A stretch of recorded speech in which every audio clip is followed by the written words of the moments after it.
koyaysiz koya. Ne işi var anda ki?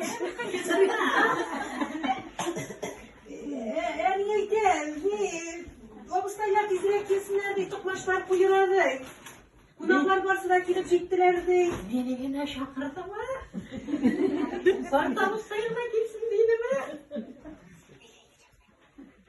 Sine günlerdir şu, minde para böyle. Varısın onca Allah. Yarar bu yola min bara öyle. Bilgine müzik neye girmek üzere. Belediyen barasım kile. Emniyete, bütün üstü bir kötüleri bilen jığılışıp kesinlerdi, yaşarına jiterlikdi. Yaş obustağın avru bana olmayı. Dördüncü obustağın ide yok. Başkaları hazır kiyeler dedim. Nişleriyle bulmayayım diye ide içmeyeyim. Bilemeyin. Yolvarmayım barısı da jin alıp kütüleri bilen kileler dedim. Sen nişler benim için advokat bulasın. Niye beni eli koman sit desenesiz. Sen seni de yok eklavasa. Mene koydunuz. Koysan bir varırsın onca Allah. Varın mı su? O sizin de içerisinde filmi. Sizge uçitip baran. Obustaylar, emniyete, obustaylar kuyuna tokmaşlar dizilek kesindi. Hazır kilelermeyim.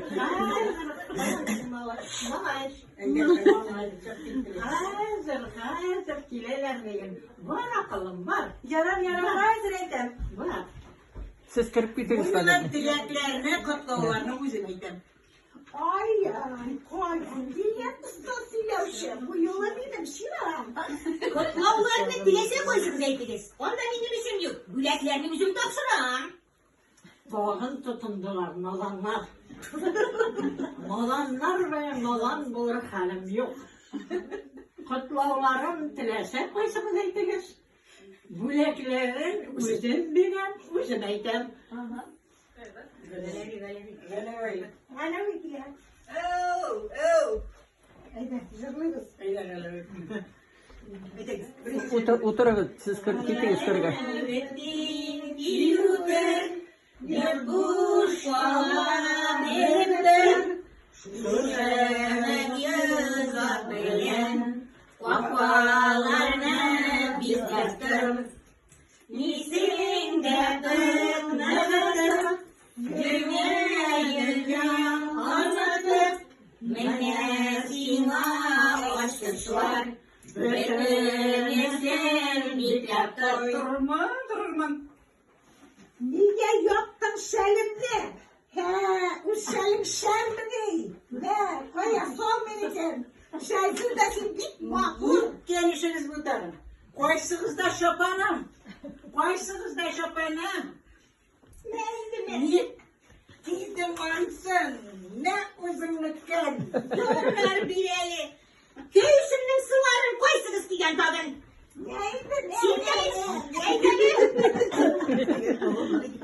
Bir senine koradın ha. Şopanız beni kötülebilirler. Ya siz gidiniz başta. Muhtarız beni de kötüdür. Bağırınız bak kötü o kızlar bağırınız var. Muhtarız değil, muhtarız. Beni kötüdür.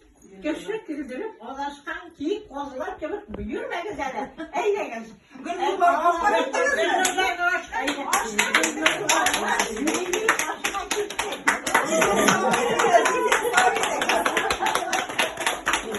Hadi kırıp.